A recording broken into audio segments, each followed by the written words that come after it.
Rico and Karla is about to go live online. Catch all-out Monster hit music, all-out celebrity interviews, all-out showbiz and sports news, all-out fun, and exclusive on the Monster. Catch the stream on the Monster Facebook page at RX931, the Monster YouTube channel at RX931, and twitch.tv/Monster RX931. Your all-out hosts, Rico Robles and Karla Aguas. Stand by and enjoy the program.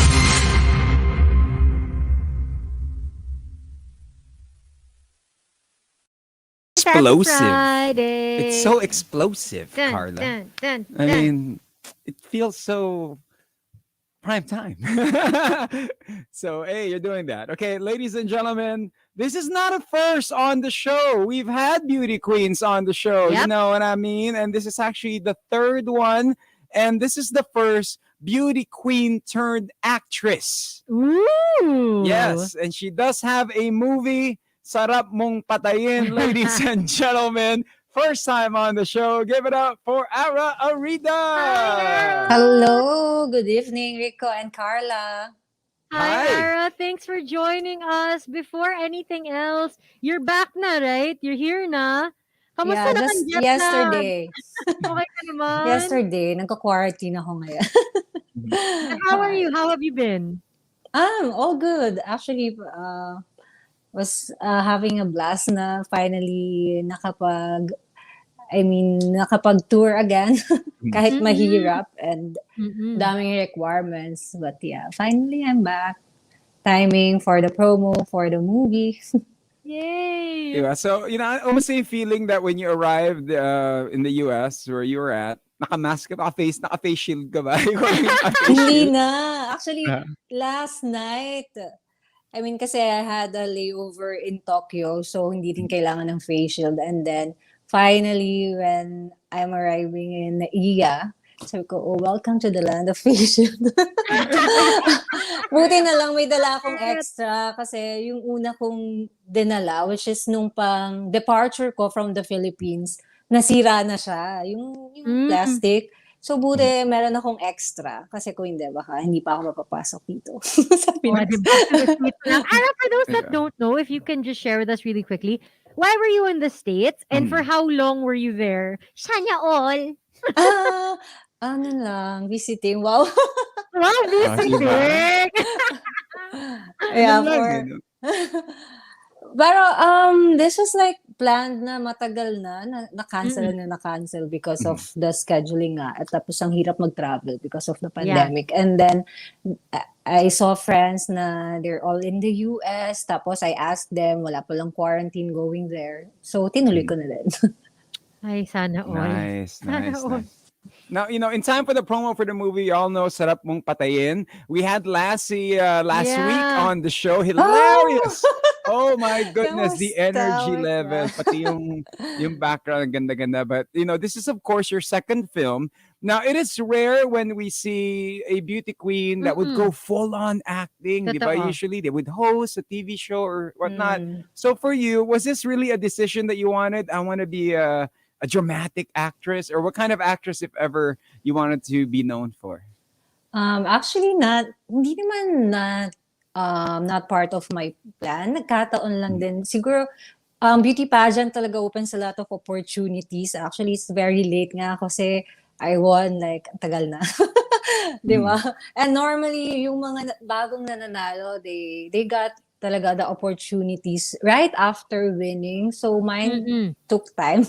Ilang years? 6-7 years.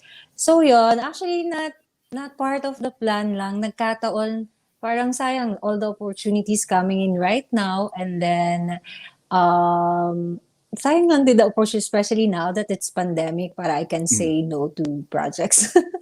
Totoo. It's actually a really big blessing. When we talk to guests na actors or actresses, they always say they just accept everything kasi it's really such a blessing, especially right now, diba? When times are really tough. But Ara, what I want to know is everybody knows that beauty queens go through rigorous training talaga. Like you guys are basically athletes. Grabe the preparations.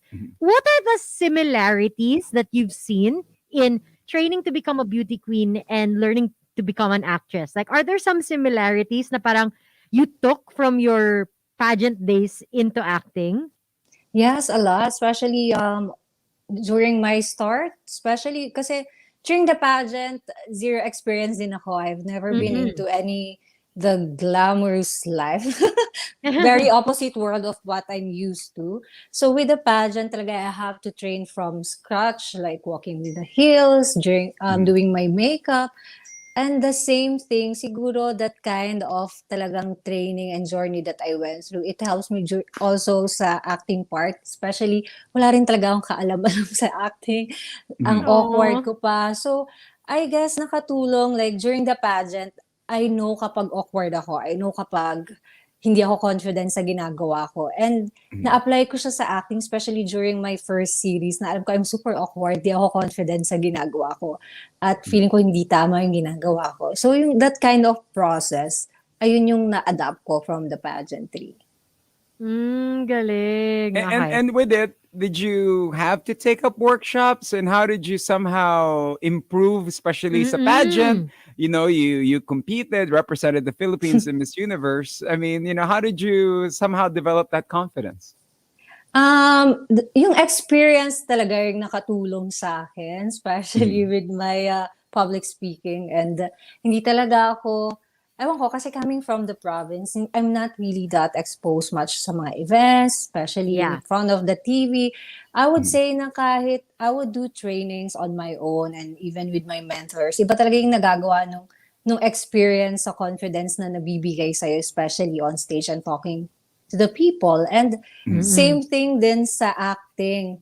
Of course, sobrang nakatulong yung workshop. And I remember may acting coach talaga ako nun sa set dahil kailangan talaga. But then,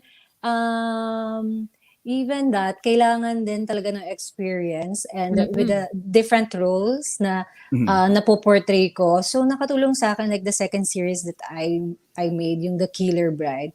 Medyo, ano rin yun eh, yung role medyo kind of mabigat na kailangan kong sumigaw, kailangan kong maging baliw. So parang na-release ko yung tension sa katawan ko na finally, hey Ara, you're acting. Kasi means, especially yung unang ginawa kong series, alam ko awkward pa kasi feeling ko, ano ba itong pabebe ko? Ganun pa. Kasi nga hindi ko pa na-absorb na ano ba ito, totoo ba? Umaarte ka na. So something like that, kailangan ma-feel mo din sa sarili mo. Tapos dun siya mag-start. And with this movie, parang na-immerse talaga ako. Feeling ko initiation to sa akin. Dahil sa sobrang mga nangyari at mga ginawa namin during the shooting. I think that's fantastic because you always find a way to push yourself to try new things, diba? And to improve and to get better. And you know, Ara, you really are so confident and secure in yourself. But when you started acting and you started getting these projects, may moments ka ba of doubt or insecurity na parang like, oh, shucks, baka after this, I can't na talaga. Or, oh my gosh, ito yung role ko, baka hindi ko kaya. And if so, how did you work towards overcoming that? Kasi syempre, it's a different game. Diba? Pageant and then being an actress. Yeah, I would say lagi. Grabe. Oh, Basher ako ng sarili ko eh. Kaya kung nababash ako, wala na akong pakialam. I love that. Ako yung unang ako yung sarili ko yung critic ko, especially on my first two acting part na yung sa first two series ko. Talagang may times na sabi ko nga sa kasama ko doon, parang may isang eksena doon, umabot kami ng 4 a.m. Like, kasi nga, in fairness with the production, sobrang bait nila to really, alam mo yun, alam nila na first acting stint ko. So, yung parang inalagaan nila ako in a way na hindi ka magmukhang ganito. Pag napanood ka, sobrang na-appreciate ko yun. Pero talaga yun yung sobrang first acting scene ko. Tapos na starstruck pa ako sa mga katrabaho ko. May mga ganong eksena pa. So talagang hirap na hirap ako to really get out of my zone. Kasi like, kung Ariella ako, mahihiya talaga ako. But I'm portraying a different character. So dun ako, on my first two series, dun talaga sobrang doubtful ako. And then, ayun nga, na-overcome ko siya in a way na, actually sa to lang na, may fear ako mapanood yung sarili ko on screen. Until now, may ganon. Pero, like, I have a friend of mine who told me, manood ka na manood ng mga ginawa mo. And then, ikaw mismo yung magsasabi what improvement you need, which is true naman. And then I would Mm-mm. also ask yung mga comments ng mga friends ko kung ano talaga yung kailangan ko pang i-improve. So, yun, nakatulong siya. And it helps as well kapag kinakausap ko na yung director din. Kasi noong una Yeah. nahihiya talaga ako kung parang, direct, tama ba yung ginawa ko, yung ganun. And then pag nakakakuha naman ako ng approval with the director or with the AD or crew na kasama ko, so yun, so naisip na mas nagiging confident ako and mas naisip ko na parang, ito pala dapat yung atake. So, tama pala yung ganitong way. Now, how was it, Galing. when you were working with Lassie? Ibang klaseng energy Oh my dinadala ni Lassie and Kit Thompson. How was that? Well, actually, nung pinitch yung story nitong kwento na to during our Zoom meeting, ang talagang pinagpaalam nila sa akin, if I'm ready to kiss Lassie. Di ba? Yeah, Lassie Tama. told us. Ako naman, game ako kasi marami talaga akong gay friends. And then, tong si Lassie pa pala yung medyo hesitant. So, Yeah. anyway. So, thinking na, ayun, that part lang yung tinanong nila kung game ako. Pero talaga when we were on the set, nabigla kami. Sabi ko, Lassie, parang ang dami namin ginawa na first time na sobrang nabigla kami. Pero in a way, natuwa naman kami sa outcome. No? Pero naglolokohan na lang kami na, grabe Lassie, yun lang talaga yung pinagpaalam nila sa akin. So, feeling nila, yun na yung pinaka-thrilling part na gagawin ko na pinaka-scary na part ang halikan ka. Pero, tapos yun, tatawanan na lang kami. And even with Kit, si Kit, super gentle mang katrabaho. Especially, we have a lot of torture scene kasi nga, sarap mong patayin. So, on that sarap mong patayin scene talaga na medyo mabigat kasi may psycho-thriller to. So, Ooh. like every after scene, magtatawanan kami ni Kit and Lassie na parang, especially yung itsura na namin with all the mga prosthetics and all, duguan na ganyan. Tapos magtatawanan pa rin kami. So But yun. that's so exciting. Yes, oo. Hindi namin, like, well, siguro nakatulong talaga that Lassie and Kit and also sina Bob, G. Bailey, Tart Carlos, and Mario. Nakasama ko yun sa film. Sobrang gaang kasama. And also si Direk Daryl na parang tropa-tropa kami. Ganon. Yeah, actually, Ariella, this is a really good question from Adrian. I like this. Now that you're an actress, which actors do you look up to? And from what movie did you see that actor na it really impacted you na parang like, wow, what a performance? Can you share? Local, international, whoever. I really like this actress, si Alexandra Vikander. Is this Oh, the new Tomb Raider? yes. So yun. Alicia Vikander. Yeah, Alicia Vikander. So actually, gusto kasi din itry yung mga action thrilling na kind of film. And with other film na ginawa niya, yung the Danish girl, I know siya yung Yes, with Eddie Redmayne. Oo. So, ang dami niyang genre na nagawa and meron pa siyang isang parang sci-fi movie din na ginawa. So, na-appreciate ko all the characters that she's doing and sobrang nadadala ako dun sa mga characters niya.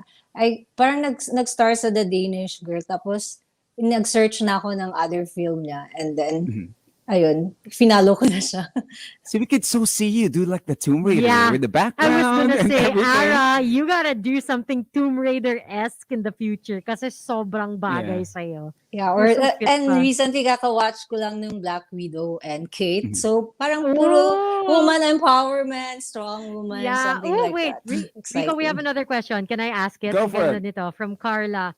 Who do you want to be your leading man in your next project, whether here or abroad? Uy, I like So this talaga wish yung list. whether here or abroad. Why not? Girl, claim it. Well, I would always, hindi ko alam. George Clooney, ang tawag mo yun. Oh, yes. So, and actually now, sobrang daming actors na I'm looking up to. But siguro here in sa local actors, would always wanna partner with Jericho. Sobrang nadadala din ako ng mga with the way he would act at saka Mm, very Pinoy. So, yeah, si Ed I ko. like Pero that. I haven't seen him din. Baka mas Ah, starstruck ako. May tendency pa naman ako. I remember first series ko, si Zanjo and Angelica. So, kaya ang laki ng adjustments ginawa ko kasi sobrang na-starstruck ako sa dalawa. Hindi ko pa oh my nasasabi sa kanila. God. She's so precious, Rico. Kasi Yeah. parang like, she doesn't realize she's a star also. Pero Mhm. nasa starstruck siya. Ang cute lang. I love it. Diba? For those that are joining us of Arida, she's joining us, of course, talking about her movie, Sarap Ang Patayan. I'm going to go back a little bit on the beauty queen side. When it came to like tapos na yung competition, do you also watch the different pageants every year? Do you also give them tips and pointers? Do Mm-mm. you befriend these contestants, these candidates? Yes. May Mhm. umabot ako dun sa point, and especially after my year. So, we got MJ, tapos Pia, of course, si Pia I support her all the way kasi kabatch ko. And then Maxine. But also, I do watch yung mga other pageants like Miss World, Miss Earth, or kung ano man, especially the international one kapag Yeah. magkukumpit na yung mga girls. And then I remember, I became close kay Maxine. Actually, hindi kami hindi kami nagkasama sa modeling, something like that. So, nakilala Mhm. ko na lang siya nung she's part na of the Binibini during 2016. Tapos, Oh. I was really rooting for her to the point na minessage ko siya out of nowhere just to do some Mhm. pep talk. Tapos, doon na nag-start yung friendship namin. Then, eventually, she won. Tapos, mas lalong doon binigyan ko siya ng binigyan ng tip, ano yung mga kailangan Mhm. niyang gawin. So, yun. And also, right now, then, yung mga girls, since I'm not that active na when it comes to like before kasi I'm with aces and queens. Mhm. So Mm-mm. nakakapag-pep talk pa ako with the girls. Recently hindi na rin masyado. Pero mostly ginagawa ko like these girls na magre-represent na sa country natin. Dun na Mhm. ako nagkakaroon ng time to talk with them or have dinner sa mga girls. Oh, that's Nice, nice. nice. Oh, I love it. It's all about empowerment, right? And do you have any Mm-mm. tips for those that are tuned in that want to be a beauty queen Yes. just like you, want to join the competition? They don't know where to start. Well, dapat talaga you have to really know yourself, your core, who Mhm. you are talaga. Kasi in the middle of the journey, ang daming magsasabi what's good for you, ano yung feeling nila, kala nila mas maganda sa'yo. But at the end of the day, kung ano yung feeling mo, you're the most beautiful on that aspect. Ikaw pa rin kasi yung masusunod eh. Especially Mhm. now with a very strong presence of social media talaga. Ang Mm-mm. daming pwedeng masabi kahit alam mo sa sarili mo you're doing your best, you're doing your part, pero hindi nakikita ng lahat ng tao yun eh. And you can easily give up and just magpadala sa mga to if ikaw sa sarili mo nawala ka kung sino ka, hindi mo na Mhm. nakilala kung sino ka. So, yeah, to all the aspiring queens, kasi I know every year it's getting harder talaga, the competition. And nagiging magastos na rin. Kasi Mhm. Yeah, nakikita ko now, totoo.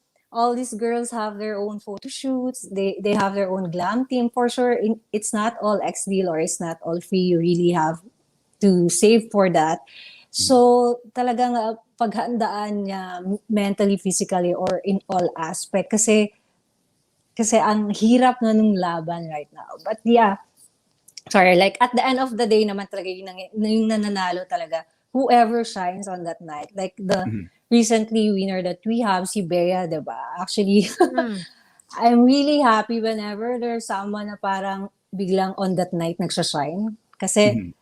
I know how it feels, yun yung nangyari sa akin. I was not the top favorites or heavy favorites during my time. Kaya I know that what happened to Bea talagang nag-shine siya nung gabing yun. Tapos Mhm. she gave I guess one of the best answers also. Kaya Yeah. she won that night. Yeah. Ara, since we're going to that topic, not being the top choice, the presence of social Mm-hmm. media, how do you deal then? Like, not as an actress, not as a Mhm. beauty queen, just as a person. How do you deal with the negativity? Kasi diba kanina you said you're your number one basher. So the Mm-hmm. other hate, okay na sa'yo. But how did you get to that point? Kasi, it's gotten to the point na kahit hindi ka artista, pwede ka i-bash online eh. And some people really struggle with that, diba? So how did you overcome that? And how do you deal with that, with online hate? Yeah, I remember that time. Of course, I have a number of bashers. Siguro kung sumali ako ngayon, mas madami. Pero Grabe I would, naman. I would say, it's really important talaga to really know who you are. Though it takes time for Mm-mm. me to really get on that point. Actually, kahit nung binibini days pa, hindi pa talaga. Siguro nung before getting into Miss Universe. Kasi on that time, I know really my strengths and I know my weaknesses talaga. And Yeah. ako naman sa sarili ko, aminado ako doon. So, like if people would tell me, oh, Ara needs to improve on this, blah, blah, blah, bakit ganto siya. Sabihin ko, alam ko na yan kasi kahit ako, ay hindi naman yung nakikita ko sa sarili ko. So, Mhm. I mean, I get to see the comments or the bashers that I know that would help me in a way na parang constructive sila. And Mm-mm. I would really see then, or I would really know yung type of comments na parang wala lang, mambash lang, something like that. So, I guess, and hindi dapat lahat ina-absorb. Absorb mo kung ano yung makakatulong sa'yo. And what helps me also during my time, so I have this small group of page sa Facebook ko. So doon ako nagpo-focus kasi alam ko it's a positive environment. So pag nadadown ako, ay at least andito na lang, ito na lang yung binabasa ko. It's just a small group pero it's all encouragement and very positive. Oh, yung galing Ganda learn something nun. new. Yeah. It's what you read, it's what you surround That's so yourself. true. And thank you for Yeah. sharing that. At marami siguro kami natutunan for that one. Now, here on the show, Ara, we do got all-out questions. It's just random fun questions Sure. that we like to ask. I Now, like this. we know you are an actress, you're a beauty queen. Who is the most famous person you've met all around the world? It could be Yeah. locally, it could be all around the world. I would say Pacquiao. Pacquiao. Wait lang. In the States, oh my God, I know I've met some of the judges during Miss Universe. Mhm. I don't know. She's met so many famous people that she can't even remember anymore. Sana all. I can't remember. I would mention si Pacquiao because I remember when I was in Uber in New York. Tapos, the driver asked me anong nationality ko, and I would say, oh, Filipino. And then initially, who told me, oh, Pacquiao. and Oh, then, cute. and then when I think, basta one time also after I was in the after party of Miss Universe, and then, Mhm. of course, tatanong nila, oh, Filipino, oh, how's money? Something like that.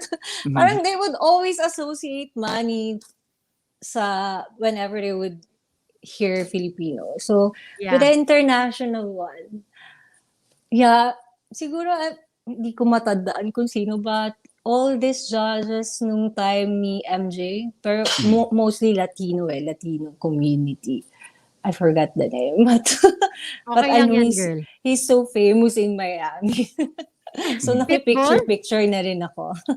Pitbull ba to? Actor in Mark Anthony. hindi ko matandaan yun. Oh my God, so bad. Okay lang. It's okay, Ara. Okay. How about guilty pleasure food? Because you are very fit. Mhm. You know, you are fitness goals. Oh, you're going no, but like, girl, come on. Guilty pleasure food. Yung tipong bad day, you'll eat it. Good day, you'll eat it. You have really God. bad cravings. Ito talaga yung hinahanap mo. Chips talaga. Maalat. Oh, you're more of a salty girl ba than sweet? More of ganyan. Like, alam mo na, pag magpi-PMS ka. Thank you for sharing that.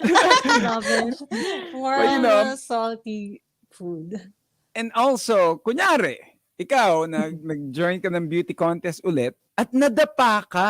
Ayan. You fall to the ground. Uh-uh. How would you be able to recover if they hand you the microphone? Yes. Uso-uso yan. Daming nadapa lately. Well, I guess I have no choice but just to regain myself, stand tall and poise na lang ulit. Like what happened to all the girls nga recently, feeling ko madulas yung stage. Pero in all fairness to them, graceful pa rin naman. And Yeah. actually, tawanan mo lang kasi yun yung mas masaya. Yung makikita ng tao na dead ka lang and then you're still having fun. Okay, I've got a beauty pageant related question. Ara, let's say it's question and answer. And the question is something na the person doesn't know talaga. Mhm. Like tipong, let's say you're the contestant and somebody asks you something on astrophysics or yung tipong talagang, ha? How would you like word an answer to a topic na hindi Mhm. mo alam? Like, what are the tips and tricks for that?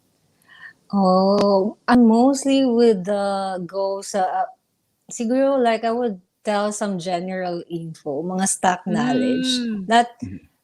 especially kung out of ba it's all about quantum physics. Yeah, yung mga I ganun, would di tell ba? about something physics. Not really specific about quantum, but like, oh, physics, it's one of my hardest subjects. Could Well, I love imagine. her. I love her. It's like, My oh, that's a hard subject. So, study hard. Di ba? quantum, can you tell me something about it? For those that are joining us, I love her. Arida, she is joining us. Of course, she does have a new movie, Sarap Mong Patayin. It is with Kit Thompson and Lassie. We're just hanging out and just asking her some random questions. Yep. Now, what are the things, that people don't know about you that they'll be surprised? Do you have any Yeah. hidden talents? Do you have any... Yeah. Hindi ko alam, pero parang nabanggit ko na rin na during the pageant day, since yung ears ko parang avatar, so hindi pa rin siya nako-correct na. Nalalakhan ako sa ears ko, especially kapag nagpo-ponytail ako, so I would put mighty band para iginuglo ko talaga yan. Mhm. Yung tenga ko dyan para dumikit siya. Especially pag yung hairstyle ko naka-updo. So yun. And I really love spicy food. Super maka-spicy ako. To the point, I have this friend also Indonesia na. Siyempre, Indonesian siya. Tapos, mahilig din siya sa mga spicy food. Dinalhan niya ako ng, sabi niya, pinakamaanghang ever na na-try. And then, yun, nag-challenge kami. Pareho kaming naanghanga doon kasi medyo magka-level kami ng tolerance. So yun lang, spicy food, ano pa ba? That's a good Mga talent. weird That's stuff. being able to take spice. Yeah. I'm curious about the mighty bond in the ears. You know what I mean? One thing also, sobrang, hindi ako actually meat eater, like, mas Oh. ma-fish and chicken ako. Pero when it comes to meat, like kahit chicken, I would eat the bone part. Na literally, kahit buto, nauubos ko. Or Yung kahit mga tinik. Yung mga cartilage and tipong stuff? ganon. Yung mga ganon, wala natitira dun sa plate ko, malinis. And like, kahit sa fish, I can eat the fish head ng parang walang nangyari. Walang ebidensya. The cat will, Perfect nga pang didemanda ka action ng roles pusa, eh. as they say, Oo, right? kaaway ko Didemand- yung pusa at aso. Well, Ara, invite everybody to watch your film. Of course, it is out on Viva Max. Go ahead. Yes, this is Ariella Arida and I'm inviting you all this October 15 to watch Sarap Mong Patayin, streaming exclusively on Viva Max. Siyempre kasama ko po dito si Kit Thompson, Lazzy Marquez, Bob G. Bailey, Tart Carlos, and Marion Honor, directed by Daryl Yap. This October 15 na po yan, Sarap Mong Patayin on Viva Max. All right. And what's in store for you for the rest of the year? Is there something to look forward to? Are you coming out with an album? More movies? Parang yung album, naku, hanggang ano lang tayo, videoke. So yeah, but yes, after Sarap Mong Patayin, I have also another movie coming up. It's called More Than Blue, streaming naman po on November 19, also on Viva Max. So this one naman starring Yasi Pressman, JC Santos, and Diego Loizaga. So kung yung Sarap Mong Patayin is like a psycho comedy thriller, More Than Blue is very emotional tearjerker type. Kaya mag-ready na kayo ng tissue nyo kapag papanoorin nyo po to. Wow. Alright. Thank you so much, Ara. Oh, I Thank love you. getting Thank to you. know new people. Good luck with everything. We cannot wait. Congratulations. Once again, the movie comes out October 15. So something that people can look forward to. You take care, ha? Get Thank you, some Carla sleep. and Rico. Oh, Jet lag no? Jet lag, kawawa naman. Yesterday lang eh. Bye, Ara! Thank you. bye. Thank you very much. Rico and Carla. Thank you. There you have it, Aw. ladies and gentlemen. 2 movies in a year, Dude, Karla, she's like, right? she's living her best life. I don't know Yeah. about you guys, but like, That's living your best life. That's what it's all Project about. after project. So yeah, we hope you monsters enjoyed. Don't forget, you can share this video, show it to all your friends, especially if they're beauty queen Mhm. fans or like if they're fans of Ara, because this is really cool. I learned a lot about her today. Yeah, That was awesome. it's like keep it light. That's what she was saying. Yeah. You know, parang don't take it yourself so seriously and Mhm. surround yourself with the right environment. You know, whether you Mhm. feel bad or what, you just get yourself that small group of friends that'll give you positivity and all things can happen. But you know, for Facebook, for YouTube, for Twitch, and on air for our interview portion here on Fantastic Friday, she is Karla Aguas. And he's Rico Robles Live. Bye, monsters! Monster exclusive interview only on Manila's hottest Monster RX93.1.